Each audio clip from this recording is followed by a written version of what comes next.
Mouth was a ladies' man, saw himself as a modern Don Juan, put his bite on who it could. Bad is bad, not misunderstood. Now, let's talk about the songwriters you got together for this project. It's not just yourself. You got a few more on there. You mentioned Jim. Who else did you get together? I got a good mate of mine, Gary Page.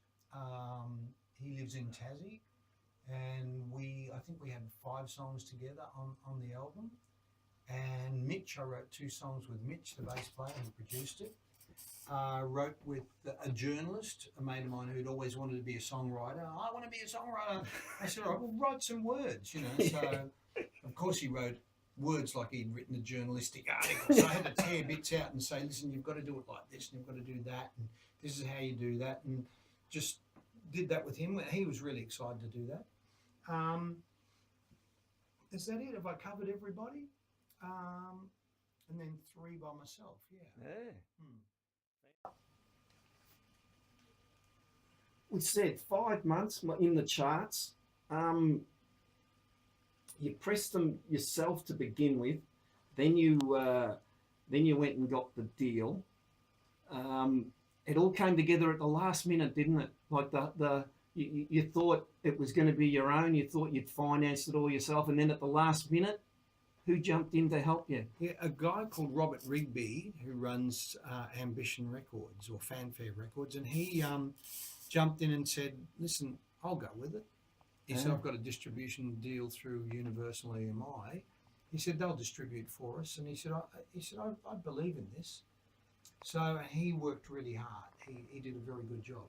And he was the one that got it to all us. You know, there's 40 of us around the country, 40 of the Blues Roots presenters around on community radio and, you know, part of the group. And he's the one that got it to us. And as you said, then it just took off. He was just, and I have to thank the whole group because without your support, it wouldn't have taken off, you know, and it just it was fabulous the way it happened. Yeah. And he rang me up, it was so funny, he rang me up and he said, exciting stuff. I said, what's this? And he said, the record has gone in, the CD's gone into the charts, the ARIA charts at 89, I think it was, and he said, and it's in the top 20 blues, and we were over the moon. Yeah. I thought, wow, I can die happy.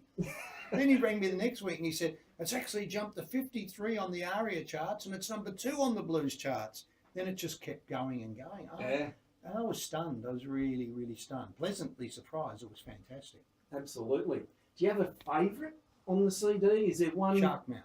Okay. Mainly because that's the one that started it for me.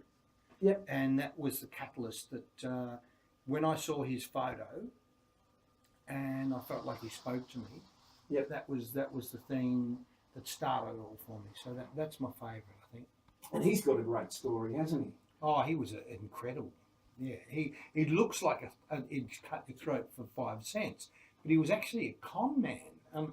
He would go into stores, and he would go into a general store, and he would order something off the shelf, and he would say, how much is that? And they'd probably say £1 and 6pence. So he would hand over a £10 note and say, can you give me change of that? And they would be counting out the money and he'd say, oh no, on second thoughts, I've actually got the right change, or nearly the right change. So he'd give them a £1 note and probably a 2 shilling piece. So they have to give him 1 shilling and five whatever change.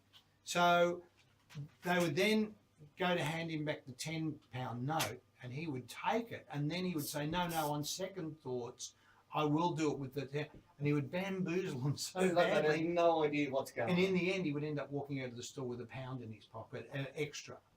Fantastic. Yeah, so that's what he was. He was a con man, you know. And I just loved the look on his head. I loved the feel of that photograph. So yeah, the history you've covered, you know, Farlap, Squizzy, you know, Mr. Eternity, the guy going around painting, you know, in Sydney. Well, on Sunday night, his great-granddaughter came to the show. Wow. Yeah, Arthur Stace's granddaughter. Incredible. That was fantastic. And we got a photo together and all that sort of thing. Yeah. Great stuff. Yeah.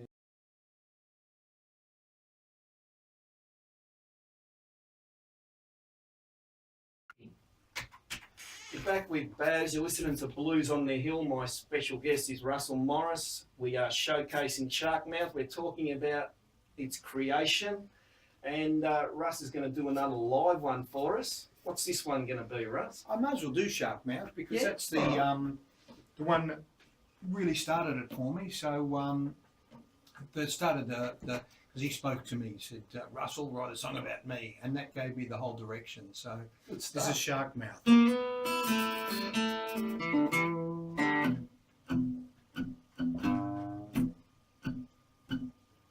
Sharkmouth was a ladies' man, saw himself as a modern Don Juan. He put his bite on you. Good, bad is bad, not misunderstood. In 1916, times were lean. Sharkmouth's crew, they were razor keen. From the cross down to the loop, they put a bite on you. So watch your back under the lamplight. Hold your lover, hold her tight. 'Cause Sharkmouth's waiting somewhere in the dark. You find your neck, you find his mark, you put the bite on you. You put the bite on you. Sharkmouth's teeth will cut you through. You put the bite on you.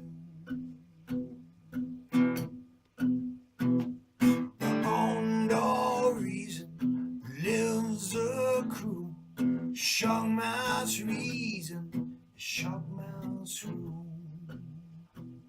That's right, you put the bite on you. Put the bite on you. Put the bite on you. Sharkmouth's teeth will cut you through. You put the bite on you. Sharkmouth's teeth will cut you through. You put the bite on you.